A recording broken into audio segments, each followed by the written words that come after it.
নমস্কাৰ স্বাগতম জনাইছোঁ মোৰ ইউটিউব চেনেল ৰিষ্টাৰ্ট উইথ শিখালৈ। আজি আপোনালোকৰ বাবে লৈ আহিছোঁ অনুসৰ্গ।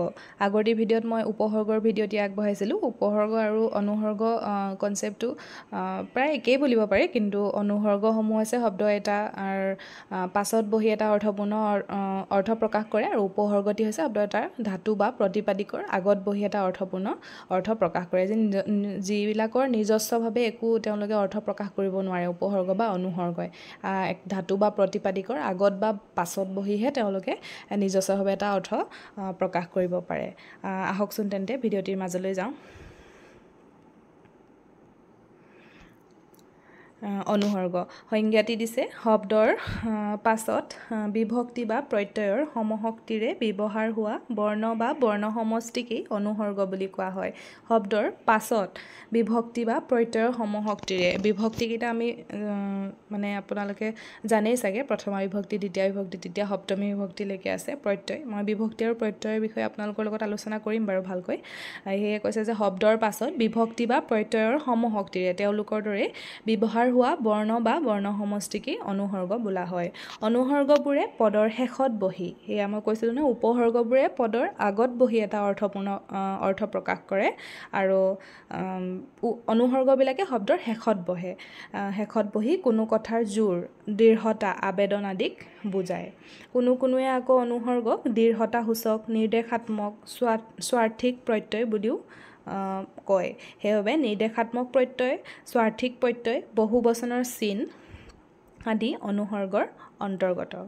যে কোনোৱে অনুসৰ্গক দৃঢ়তাসূচক, নিৰ্দেশাত্মক, স্বাৰ্থিক প্ৰত্যয় বুলিও কয়। সেইবাবে নিৰ্দেশাত্মক প্ৰত্যয়, স্বাৰ্থিক প্ৰত্যয়, বহুবচনৰ চিন আদি অনুসৰ্গৰ অন্তৰ্গত বুলি কৈছে। অনুসৰ্গৰ ব্যৱহাৰসমূহ আমি চাই লওঁ। অনুসৰ্গৰ ব্যৱহাৰসমূহৰ ভিতৰত প্ৰথমটি দিছে হক। হকটো কি হয়? অনুৰোধ অৰ্থত ব্যৱহাৰ কৰা হয়। কিবা এটা আমি কাৰোবাক অনুৰোধ কৰিবলৈ, বোলে মোক এইটো কৰি দিয়া না, বা তেনেকুৱা ধৰণৰ কথাৰ ক্ষেত্ৰত আমি হক ব্যৱহাৰ কৰোঁ। যেনে তোমালোক যাবা হক, সেইটো এটা আমি অনুৰোধ মানে তেওঁক কৈছোঁ যে তোমালোকে যাবা, বা মই ঘূৰি অহাৰ আগতেই কামটো শেষ কৰিবা হক। ধৰক মাকেই মানে নিজৰ সন্তানক ক'লে যে মই আমুকৰ পৰা আহোঁগৈ, মই অহালৈকে তুমি হোমৱৰ্কখিনি শেষ কৰি থবা, মানে কৰিবা হক, অনুৰোধ কৰিছে তাই ল'ৰাটোক। আমি খেলোঁ হক, আমি খেলোঁ, তেনেকুৱা ধৰণৰ অনুৰোধ অৰ্থত হক অনুসৰ্গটি ব্যৱহাৰ কৰা হয়। তাৰ পৰৱৰ্তীটো দিছে চোন। চোন কৈছে আদেশ, অনুৰোধ, আশ্চৰ্য বুজোৱা অৰ্থত ব্যৱহাৰ কৰা হয়। কি কৈছে? আদেশ, কাৰোবাক আদেশ দিয়া, কাৰোবাক অনুৰোধ কৰা, বা আশ্চৰ্য মানে বহুত বেছি আচৰিত হৈ যোৱা আদি ক্ষেত্ৰত চোন অনুসৰ্গটো ব্যৱহাৰ কৰা। যেনেদৰে তোমালোক আহাচোন, তোমালোকে আহাচোন, তেওঁলোকক মানে কি কৰিছে? তেওঁলোকক আদেশ দিছে যে তোমালোক আহাচোন। চোৱাচোন কেনে সুন্দৰ ফুলনিখন, কৈছে যে চোৱাচোন কেনে সুন্দৰ, কিমান সুন্দৰ, মানে আচৰিত হৈ কৈছে যে কিমান সুন্দৰ ফুলনিখন। চিঠিখন লিখাচোন, তেওঁক আদেশ দিছে। সেই আদেশ, অনুৰোধ, আশ্চৰ্য বুজোৱা অৰ্থত এই চোন অনুসৰ্গটি ব্যৱহাৰ কৰা হয়। তাৰপিছত দিছে হবলা। হবলাটো অনিশ্চয়তা বুজোৱা অৰ্থত ব্যৱহাৰ কৰা হয়। মানে মোৰ এই কামটো হ'ব হ'বলা, নহ'ব হ'বলা, আমি যিটো কওঁ অনিশ্চয়ৰ মাজত যিটো খোকোজা লাগি থাকে আমাৰ, সেই অনিশ্চয়তা বুজোৱা অৰ্থত ব্যৱহাৰ কৰে। যেনে সিহঁত গ'লগৈ হ'বলা, বা গাখীৰখিনি পৰিল হ'বলা, মানে আমি হোৱা নোহোৱা আদিৰ মাজত যিটো হৈ থাকে, আমি কনফিউজনত থাকোঁ, সেইটো হৈছে হবলা, মানে অনিশ্চয়তা বুজাবলৈ ব্যৱহাৰ কৰা হয়। তাৰ পাছতো দিছে টোটো দৃঢ়তা বুজোৱা অৰ্থত ব্যৱহাৰ কৰা হয়।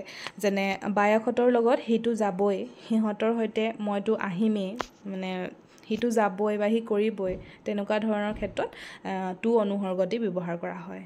তাৰ পৰৱৰ্তী দিছে স্বত্তেও অৰ্থত ব্যৱহাৰ কৰা হয়। যেনে হৰেণৰ লগত সিও দেখোন গ'ল, নবীনৰ বিয়ালৈ তুমিও যাবা নেকি, সময় উলিয়াব পাৰিলে বিয়ালৈ ময়ো যাম। মানে সিও দেখোন গ'ল, ময়ো যাম নেকি, তুমি যাবা নেকি, বা তেনেকুৱা স্বত্তেও অৰ্থত কি ব্যৱহাৰ কৰা হয়? অনুসৰ্গটি ব্যৱহাৰ কৰা হয়। তাৰপিছত দিছে ইটো দৃঢ়তাৰ অৰ্থত ব্যৱহাৰ কৰা হয়। যেনে মই কালিলৈ যামেই, মই যামেই, মানে সি পৰহি আহিবই, বা নিশ্চয়, বা তেনেকুৱা টাইপৰ ক্ষেত্ৰত ইটো ব্যৱহাৰ কৰা হয়। যামেই, মই খামেই, সি আহিবই, এই অনুসৰ্গটি ব্যৱহাৰ কৰা হয়। তাৰপিছত দিছে হেটো অনিশ্চয়তা আৰু দৃঢ়তাৰ অৰ্থত ব্যৱহাৰ কৰা হয়। যেনে মই অকলেহে যাম, তাক কেৱল দাইল ভাতহে খাবলৈ দিছোঁ আদি। অনিশ্চয়তা আৰু দৃঢ়তাৰ অৰ্থত হে অনুসৰ্গটো ব্যৱহাৰ কৰা হয় তাৰপিছত দিছে দে সি আজি যাওক দে তাক কালি আহিবলৈ দে মানে সি আজি যাওক দে সি তাক কালি আহিবলৈ দে তেনেকুৱা ক্ষেত্ৰত দে অনুসৰ্গটি ব্যৱহাৰ কৰা হয় পৰৱৰ্তী দিছে গৈ তুমি বেগেতে আহাগৈ ৰাতি হ'ল ৰাতি হ'ল সোনকালে যোৱাগৈ তুমি বেগেতে আহাগৈ যোৱা তাৰপিছত ৰাতি হ'ল সোনকালে যোৱাগৈ তেনেকুৱা ক্ষেত্ৰত গৈ অনুসৰ্গটো ব্যৱহাৰ কৰা হয় তাৰপিছত দিছে সিহঁত এইমাত্ৰ এইটো এইমাত্ৰ হ'ব লাগিছিলে সিহঁত এইমাত্ৰ পালেহি তোমালোকে কেতিয়া পালাহি সি যিটো অনুসৰ্গ সেইটো হৈছে শব্দৰ শেষত বহিছে সিহঁতে এইমাত্ৰ পালেহি তোমালোক কেতিয়া পালাহি সেইবিলাকৰ ক্ষেত্ৰত সি অনুসৰ্গৰ ব্যৱহাৰ কৰে তাৰপিছত দিছে নো তুমি আহিনো ইয়াত কি কৰিবা তুমি আহিনো ইয়াত কি কৰিবা তাৰপিছত সিনো কলৈ গ'ল কলৈ তেনেকুৱা ক্ষেত্ৰত নো অনুসৰ্গৰ ব্যৱহাৰ কৰা হয় তাৰপিছতো দিছে দেই তুমি কিন্তু জৰুৰ যাবা দেই তুমি কিন্তু এইটো মানে তুমি যাবই লাগিব মানে তুমি এইটো কৰিবই লাগিব দেই আমি তেনেকৈ কওঁ নহয় সেই দেই তুমি কিন্তু জৰুৰ যাবা দেই মই এতিয়া যাওঁ দেই এনেকুৱা ক্ষেত্ৰত দে অনুসৰ্গটি ব্যৱহাৰ কৰা হয় তাৰপিছত দিছে হ'লে মই হ'লে তোৰ বিয়ালৈ যাব নোৱাৰিম আমি কওঁ নহয় মই হ'লে তোৰ বিয়ালৈ যাব নোৱাৰিম বা মই হ'লে ইয়ালৈ যাব নোৱাৰোঁ দেই মোৰ হ'লে বৰ ভয় লাগিছে দেই আমি কিবা এটা দেখিলে মোৰ হ'লে বৰ ভয় লাগিছে দেই মই কিন্তু ইয়ালৈ নাযাওঁ দেই মই হ'লে তেনেকুৱা জেগালৈ নাযাওঁ দেই তেনেকুৱা টাইপৰ মানে বাক্যবিলাকৰ ক্ষেত্ৰত হ'লে অনুসৰ্গটি ব্যৱহাৰ কৰা হয় তাৰপিছত দিছে পায় তাক মাতিবই নোৱাৰি পায় আমি যে কওঁ সি এনেকুৱাকৈ চাই আছে মানে ইমান খঙত চাই আছে মাতিবই নোৱাৰি পায় তেনেকৈ ধৰণে আমি কিছুমান বাক্য কওঁ নহয় ইমানকৈ খাটিব নোৱাৰোঁ পায় কিবা কামত আমি ইমানকৈ খাটি থাকিব নোৱাৰোঁ পায় তেনেকুৱা ধৰণৰ শব্দ যিবিলাক কওঁ সেয়া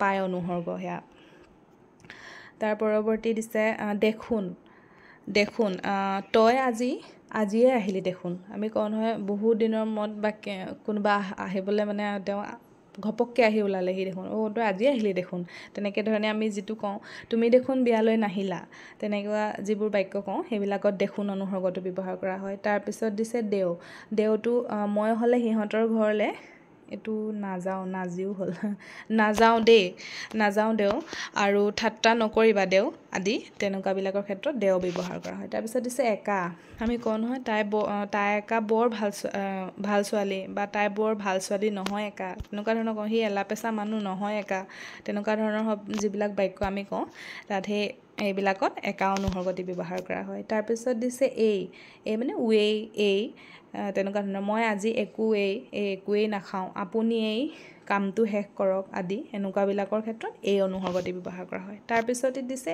বা ইয়ে তুমি এইখন কৰিলা ফলিখন সিয়েই লৈ গ'ল তেনেকুৱা বাক্যবিলাকত যে তুমি আহিয়ে এয়া কৰিলা তুমি ফলিখন সিয়েই লৈ গ'ল তেনেকুৱা ইয়ে অনুসৰ্গটো ব্যৱহাৰ কৰা হয় তাৰপিছত দিছে মানে লৈকে মই কালিলৈকে একোৱেই উমান পোৱা নাছিলোঁ মই কিবা এটা যে ঘটি গ'ল বা সংঘটিত হৈ গ'ল যেনিবা ঘটনা এটা আমি নকওঁ জানো যে মই আজিলৈকে একোৱেই উমান পোৱা নাছিলোঁ কি হ'ল ঘটনাটো তেনেকুৱা টাইপৰ বা সিহঁত এতিয়ালৈকে অহা নাই যে সেই লৈকে তেনেকুৱা ধৰণৰ বাক্যৰ ক্ষেত্ৰত বা লৈকে অনুসৰ্গটি ব্যৱহাৰ কৰা হয় অনুসৰ্গকেইটা ইমানেই আছিল অনুসৰ্গৰ ব্যৱহাৰ আপোনালোকে এবাৰ ভালদৰে ভিডিঅ'টি চাই ল'ব উপসৰ্গ অনুসৰ্গ পৰীক্ষাসমূহত আমাৰ যিবোৰ টেট পৰীক্ষা হৈ থাকে আগন্তুক যি CTET PGT টেটো হ'বলগীয়া হৈ আছে মানে হ'ব সেইবিলাকতো এনেকুৱা উপসৰ্গ অনুসৰ্গ সৰু কিছুমান যদি আছামিজ গ্ৰামাৰ আহে CTETত বাৰু আহিয়ে থকা আমি দেখিবলৈ পাওঁ এনেকুৱা এটা শব্দ দি দিব বোলে ইয়াত অনুসৰ্গ লাগিছেনে ইয়াত কি সমাস লাগিছে বা কি প্ৰত্যয় কি মানে সন্ধিৰ নিয়ম মতে হৈছেনে তেনেকুৱা ধৰণৰ প্ৰশ্নবোৰ আমি দেখিবলৈ পাওঁৱে আজিলৈ ইমানেই আছিল ভিডিঅ'টিত আৰু মোৰ ভিডিঅ'সমূহ যদি আপোনালোকে ভাল পাইছে তেন্তে মোৰ চেনেলটি ছাবস্ক্ৰাইব কৰি দিব পৰৱৰ্তী ভিডিঅ'সমূহ পাই থাকিবৰ বাবে আজিলৈ ধন্যবাদ